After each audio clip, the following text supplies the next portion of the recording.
Hello, everyone. I am Katch from Silverlens Gallery here in Manila, and we are here this morning in Wawi Navarroza's brand new studio in Manila.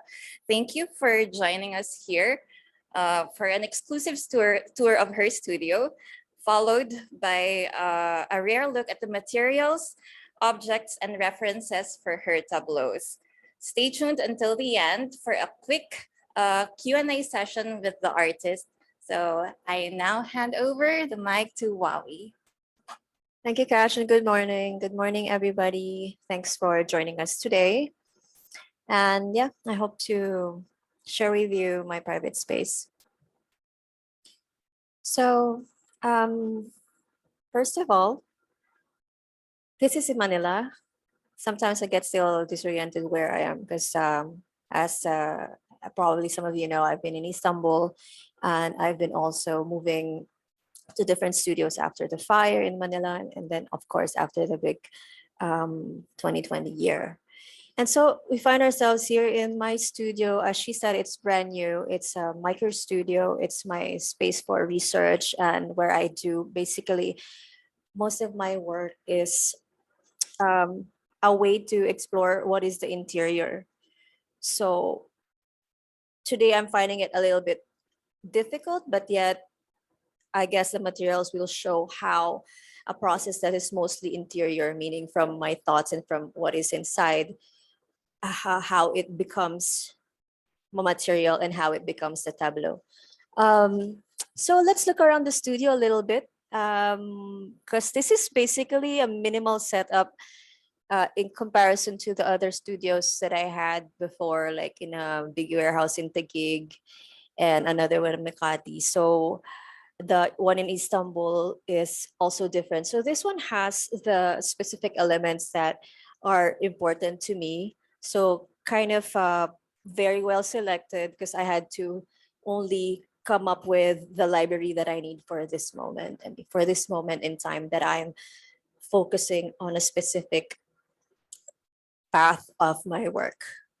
And so I have books here that has all the topics that I've been interested in for the past few years, which is I'm coming back to my roots with the Philippine studies and also cross-referencing it with what I've learned and what I've come to discover when I was living in Istanbul, mainly the ancient world. And that was such a mind-blowing experience for me because before when I guess coming from Southeast Asia, we only get to experience that idea of the Near East in school when we're dealing with Mesopotamia or Greek mythology and all that. And living in Istanbul to me provided that firsthand experience of what is it actually to stand on that land, which basically gave birth to most of our ideas that stay today, mainly the archetypes. I won't go through every single one of it, but yeah, this just goes to show how my brain is when it comes to variety of topics that I just somehow landed in my work altogether. There's a bit about this one, Authentic Though Not Exotic by Zelsita. I really loved reading this because when you're day-to-day living in Filipino, you don't know how much of it was product of history, meaning we are all products of our shared experiences with the Spanish colonial period, American, and then also, of course, what happened in the war. So I needed to tap into these are keys. So the books for me are keys that open doorways for my mind and my inner vision to open up. So I don't read a lot now these days compared to my college when I was in college that I really dig deep in the theory of art. But I think now I've given that trust to the curators and other people, and I want to do my art from the intuition and from my initial vision of it. So these books are there to give me that keys. Just today, I want to share this specific book. I really, this is old, from the 90s, when I was still in college studying under Judy Sibayat in De La Salle University. I just happened to fall in love with this book called Self Portraits by 12 Filipino Artists. And when you're a student, you don't know what the world out there looks like. And this provided me such an inspiration when I saw the works of Agnes Arellano, and then the works of Brenda Fajardo, and then the works of Julie Luch. So I am so fortunate now that they've become the women who paved the way. And as I said, I'm fortunate now because I can call them my friends at this time. But at the time, it was so beautiful to look at works of Agnes Arellano. And I really gravitated towards her mythology and myth making and her focus on the female body and the catharsis that happens in mythology.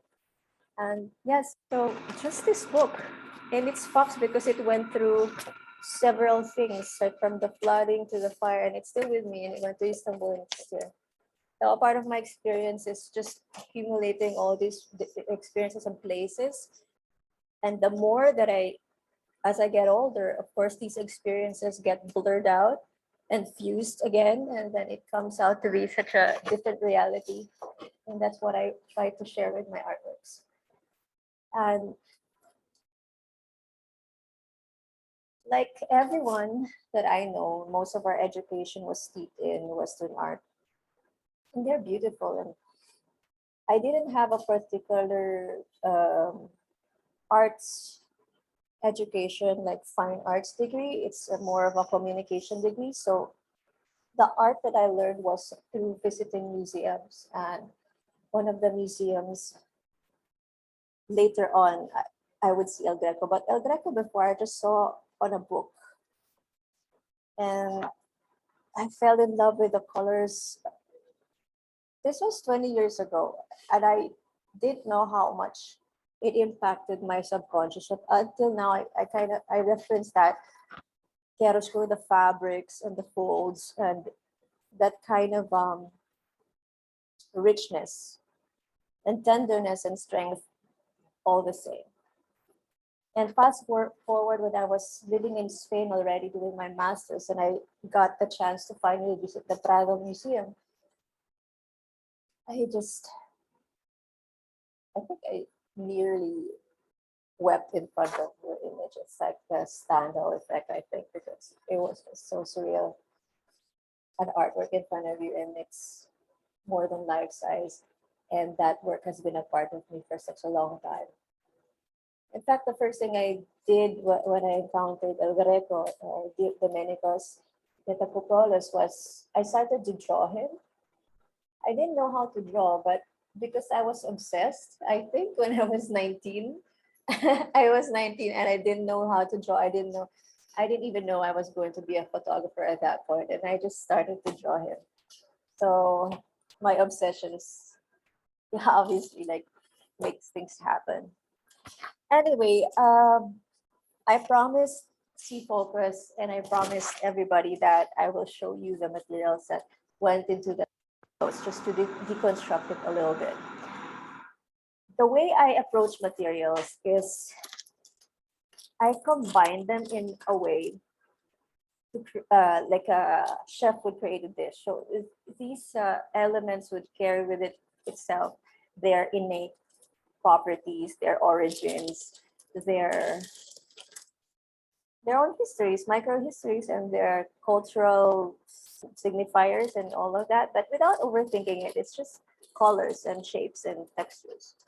And I'm fascinated with how handmade really feels different and how memory traces back to these things. Like it activates the memory, it carries the cultural memory, it carries memories of the family growing up.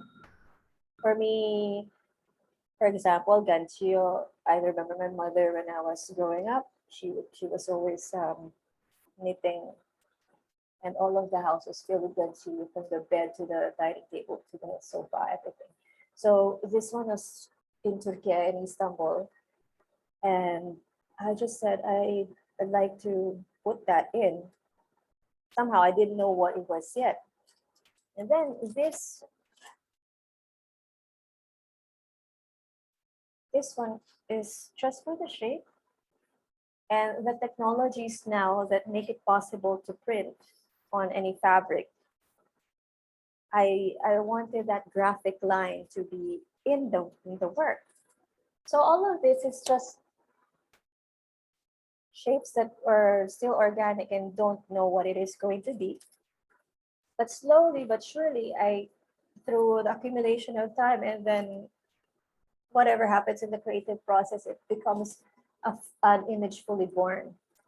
And this beautiful piece was given to me by a Filipino fashion designer, Luis Caparros, way back in 2000 when I was still working as a fashion photographer, and I've made good friends with the fashion designers, including Patti Eustachio.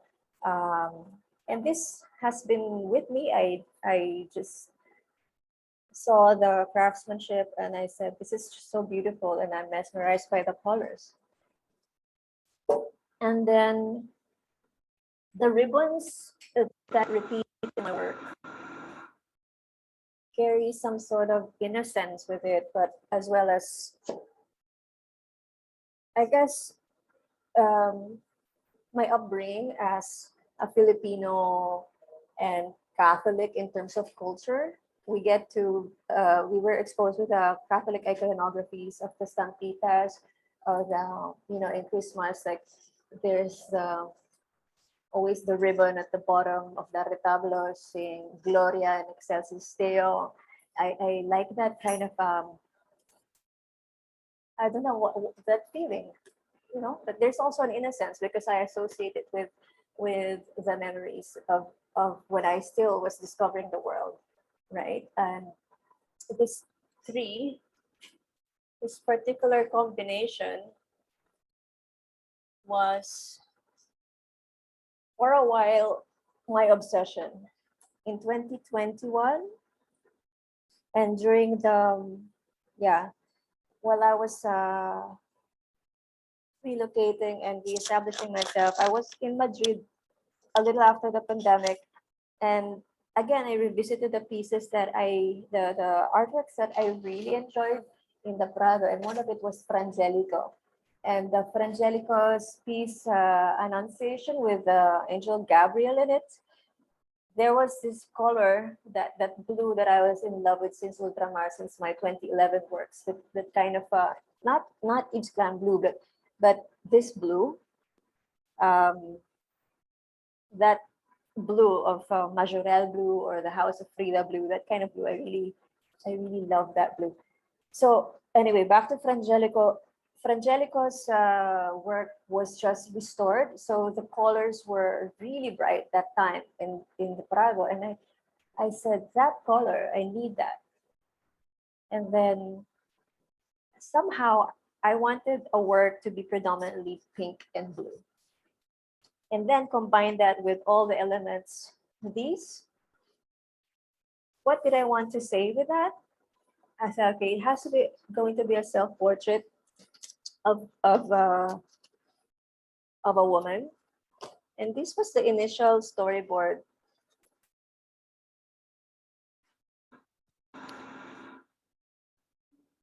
So this was the initial storyboard. It had already the elements. I know that it's going to be graphic with lines. I know it's going to be blue and pink. And living in Istanbul, you're always looking at turquoise and red, that combination. But then also pinks in the interiors, and architecture was was such a new input for me. Because before, pink I used to not like because I associated with it with But recently, pink is one of my favorite colors to work with. And then why is this called weightlifter blue ribbon? was because of this. I was in Istanbul watching the TV and I saw Heidelin winning the Olympics for weightlifting. She won the gold, the first gold for the Philippines ever in the Olympics for this. Such a powerful image I saw when it was happening, it was news. So I said, this is to me such a revelation, such a vision. And that was the missing link that was waiting for me to ask a download, maybe.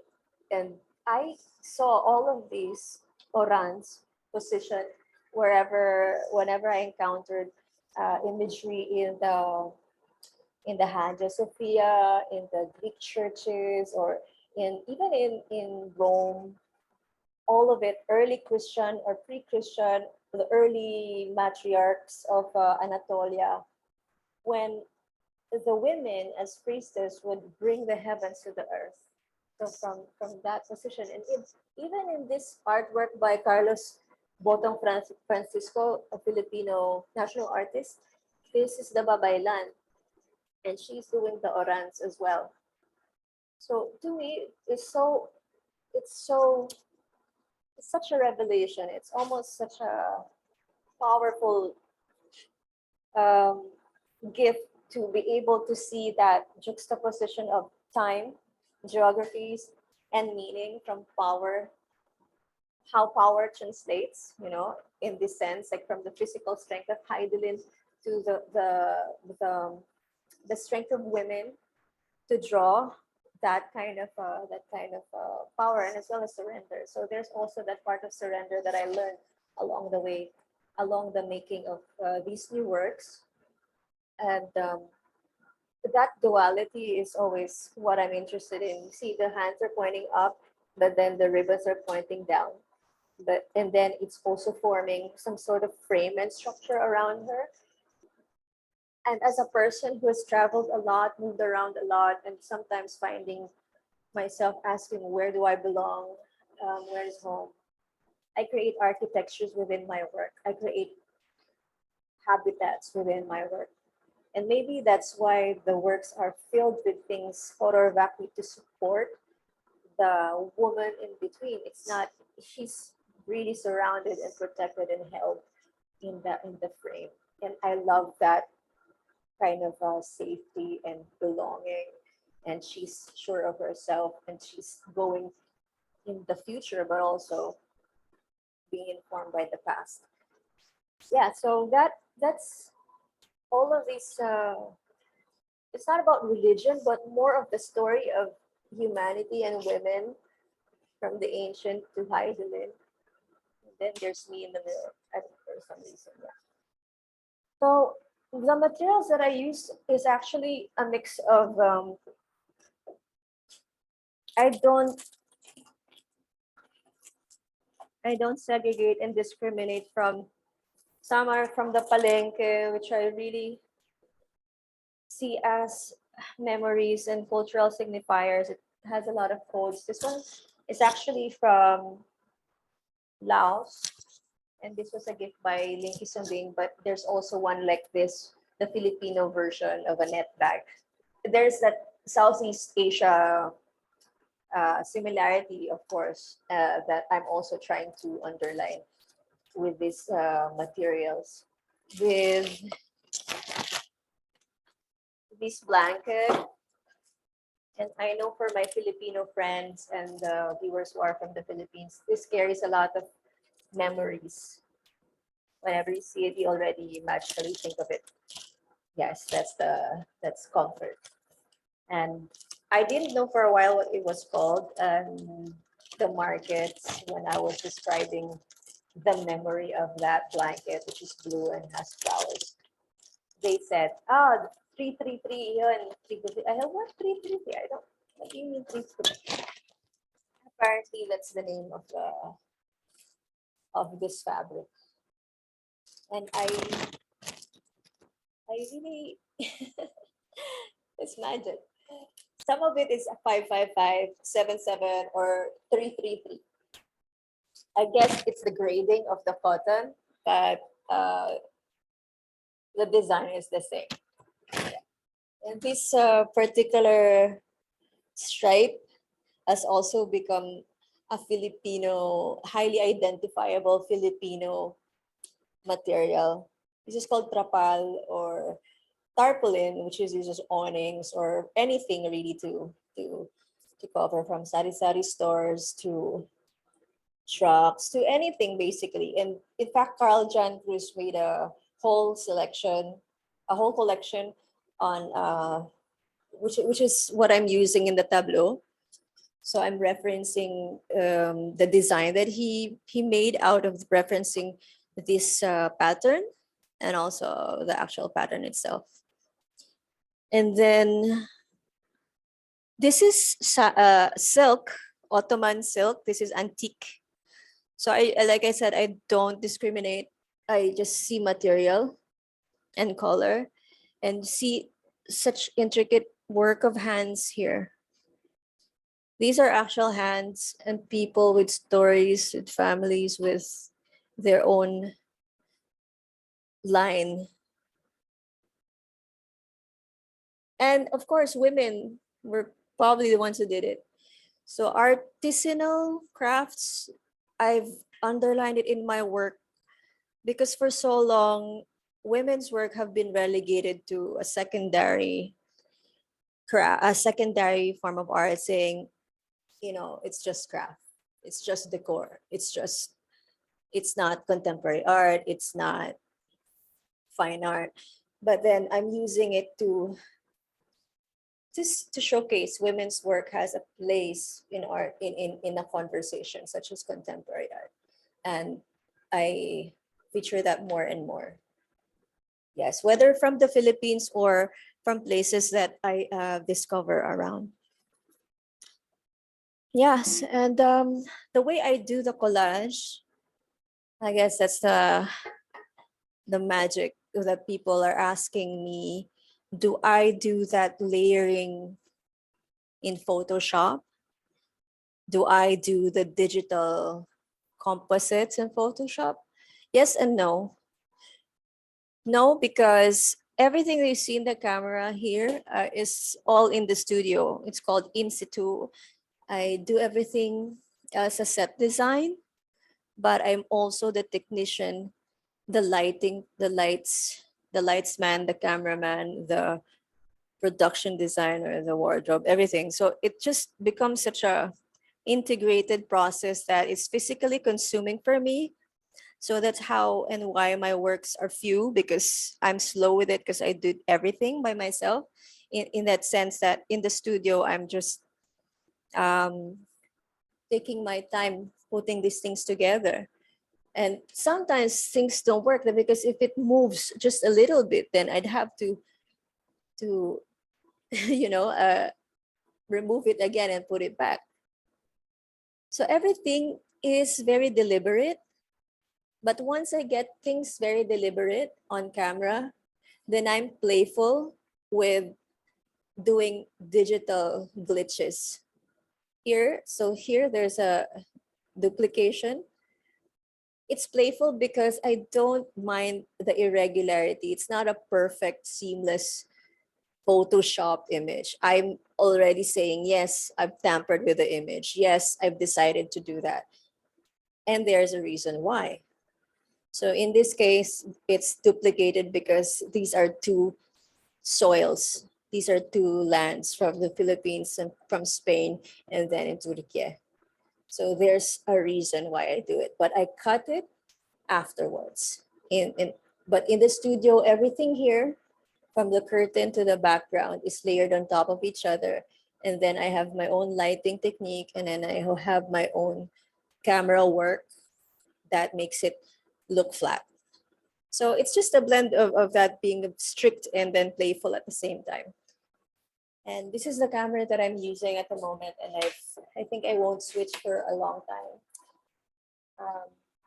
My works are big, so they have to be a certain resolution, and I can't use smaller cameras anymore because of the size that I'm printing at is almost life size. And this beast is so good to me. And we've been working together for the last shows, starting from, I don't remember, but I've stopped looking at what new camera is out there because I've found the one. This camera is so good. I can't. But still, it's such an ally and a witness, but not the medium. I am the medium. He's the watcher. So there it is. Like there's camera, there's lights, there's materials. But honestly, the work is mostly internal. Most of the work is in my heart and in my mind, in my spirit, in my soul, in my experience, in my memories, probably in my notebooks. But yeah, everything. That's why a small studio, I can work in a tiny room, I can work on a desk, I can work anywhere, in the forest, in the volcano. Yeah. So that's, I think, a good way to cap my little studio tour. And let's have a conversation with your questions, and I'd be happy to answer them. Because I don't do this a lot, and I actually feel a bit vulnerable doing this, but I'm doing this for people who have been looking at my work for a long time, and it's been such a privilege to share. And thank you to C Focus for working with me and this, and the team at Silverlens for doing an amazing job behind the camera here. Because normally Zoom, right? You don't have a moving camera, so this has been grateful. Thank you. So I'm here for your questions.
Hmm.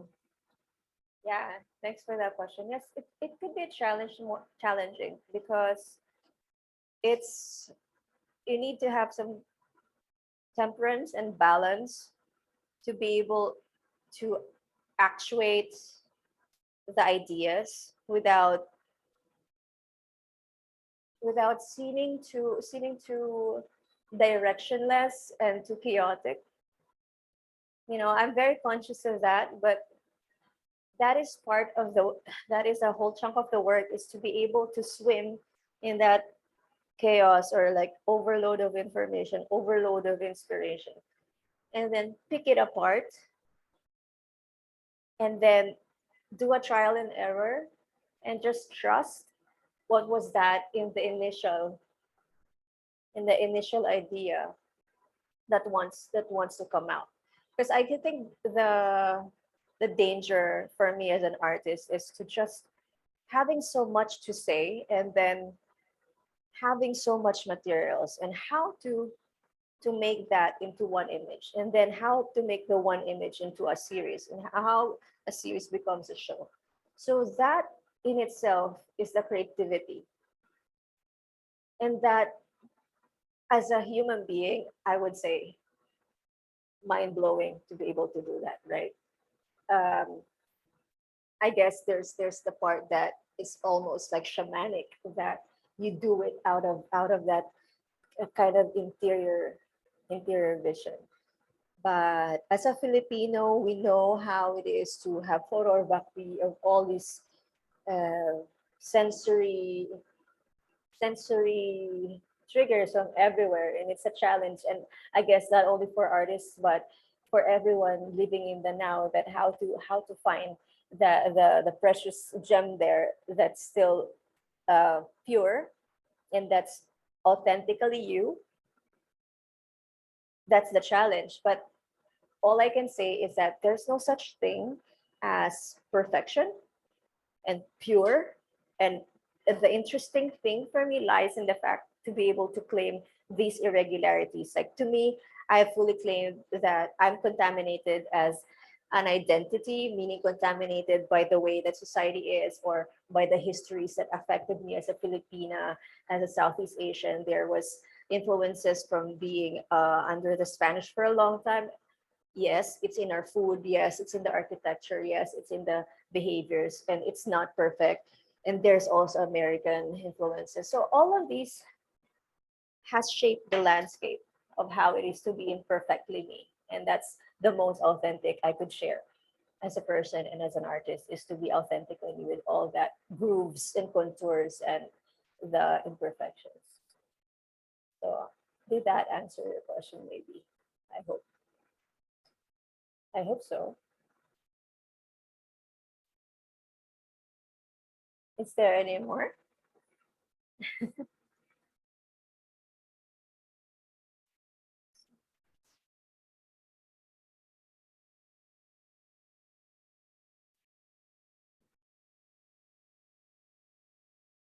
I'll read it. I'll read it. Or self-portraits can reveal more than just physical appearances. It can be very vulnerable experience to reveal and share oneself. How do you go about this vulnerability? Yes, it's very vulnerable. And in fact, I think that's the reason why we don't see a lot of self-portraits around. Selfies, sure, but self-portraits are different because self-portraits, it's like a look into the inside. Selfies for me is a look from the outside. It's vulnerable, it's tender, it's possibly up for people's judgment. But then when I think of self-portraits now, and I've been an artist for more than two decades, my practice has been more than 20 years. And as a young artist, I avoided self-portraits for a long time. After I had initial success in the beginning, I avoided it for the longest time because I thought it was self-indulgent, that it was not serving anyone but myself, and that um, it was just an exercise in vanity. But then 2 decades after, I came back to my initial work when I was 17. My first work was self-portraits, and I understood that there was a purpose to that. It's because everyone, me included, you included, everybody is in search of meaning, of a personal worth, and a personal story. What does it add up to? And in the larger scheme of things, as women, and especially artists who are women in the past, have not been recognized. And the only way that, I guess, to me, with doing self portraits, I'm also addressing that fact that it's a form of resistance to obliteration, not to be erased in art history, not to be forgotten as a non-Western Filipino female artist working in this genre at this specific time in history. So there's a part of it that's resistant and a little bit um, radical. Yeah, so now I see a self-portrait as myself. Yes, that's myself, but you don't see me like this every day. It's a higher, it's not a higher version of me, but it's more of like a, it's like a, it's like a, how do you say, it's not the me doing daily life, it's the me that is the medium for other things. So she's me, but it's also standing in for the just the things that I've already talked about, and it's a container that has things to say from the experience of being a woman and that embodied in the female body. And so it's me, but it's not me. Yeah. And that's why I'm detached and I could talk to about her as if it was not me, but it's me. Yeah. Yeah, a bit meta actually. I'm a bit meta.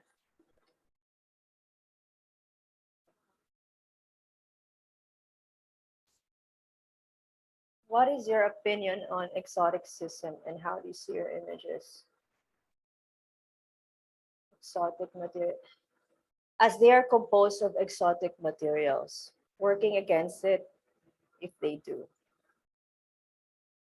What is your opinion? Yeah, so exoticism is one of the things that come come attached to the hip of being a post-colonial country such as the Philippines. Like we've been exoticized, we've been looked at as the other. Everything that is unfamiliar or non-Western is exotic. Everything is mysterious, seductive, possibly dangerous, and that was actually what the word exotic means. Yes, I'm very aware of that, and yes, I've been using it as a tool and as a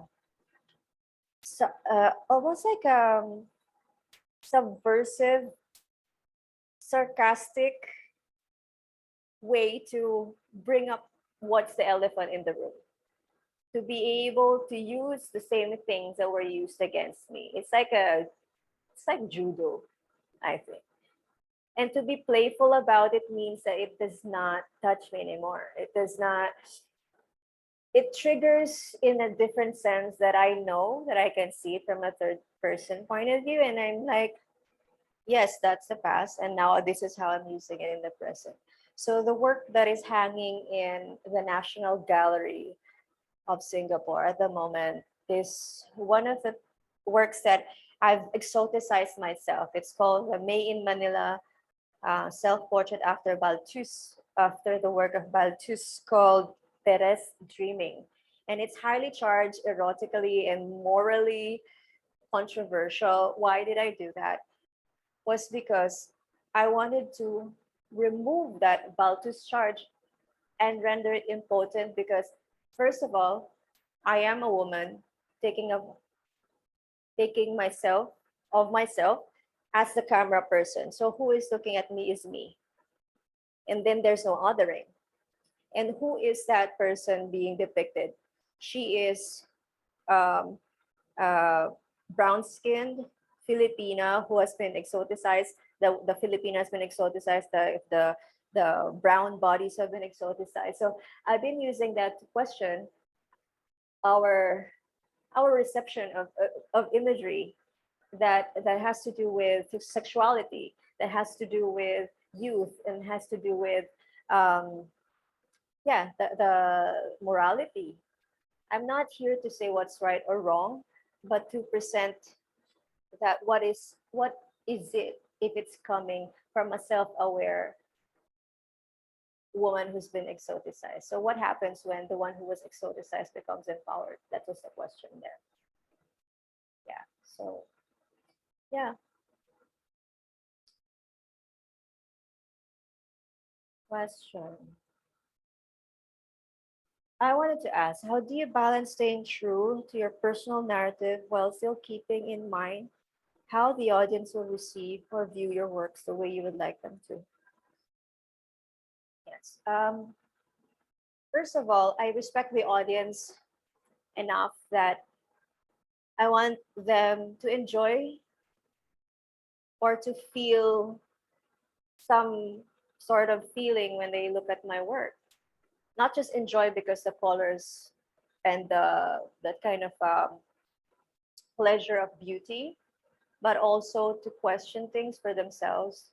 That's what I wanted to impart but I'm generous that I don't want to spell things out for every viewer out there. I want them to bring their own experience. And that to me is authentic, because my authenticity is for myself, but you also, as an audience, have to be authentic to yourself. Imagine that my works, they travel everywhere. A person who is in Australia would have a different reading than someone who's viewing it from Singapore, or someone's viewing it in France, or someone's viewing it in London. So I am aware of this. And the authenticity there is when I made it. And I'm open to whatever the works reveal for the viewers. Not only now, but also with time, because for sure with time it's also going to change. The context will definitely change as well. So yeah, let it be. I'm unattached to that. So I work from my deepest, truest self when I'm making it, and then afterwards, then it's up for grabs. Yeah.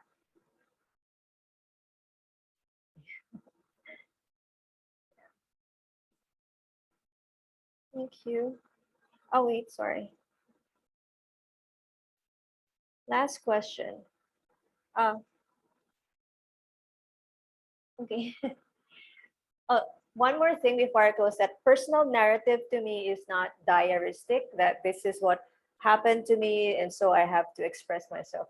Yes, there's that kind of art, but my art is not diaristic in that sense, because actually I'm very private. But when I'm doing these transfigurations that come from lived experience, that is what I'm doing for my work. I'm not telling you what happened in my life, but I'm telling you what these things that were experienced has to say about the human experience, about those things that we can transcend, things that can be transfigured, things that we can learn from the fire to the volcanoes to motherhood to this um, yeah, the woman that is empowered to be in her own creative path. So that is the story I want to say, not just the Wawi Navarroza who's living the day-to-day life. Yeah. Do you have certain patterns, or is it purely instinctive? Yes and no. So like I said, I'm very strict when it comes to technique. um, when I'm doing the tableaus, I'm very particular. If things don't work, I could scrap it and then start again. But the intuitive part is knowing that when it's done, and knowing it's like in the beginning and the end, that's the intuitive part. And in the middle, it's like a discipline. That's where the art and the practice comes, is when you're tempering all of these elements so that they fall in line, to be strict and playful at the same time. So I'm not a painter. So there's an intermediary, which is the camera. And I have to be that octopus, which has many hands and many things. And that is how the works, when you look at it as framed photographic images, they all come together there. And I intervene from the idea to the shooting in the studio to the finishing as a print, and to also the frames are very important to me. So the frames that you see in front of you is also part of the work. And yeah, and to me that is it. It's a 360 radial expression of my work as an artist. And I thank you for being interested, and thank you for sharing this studio tour with me. Thank you again to C Focus and STPI and Silverlens for helping me bring my studio to the people who are interested in my work.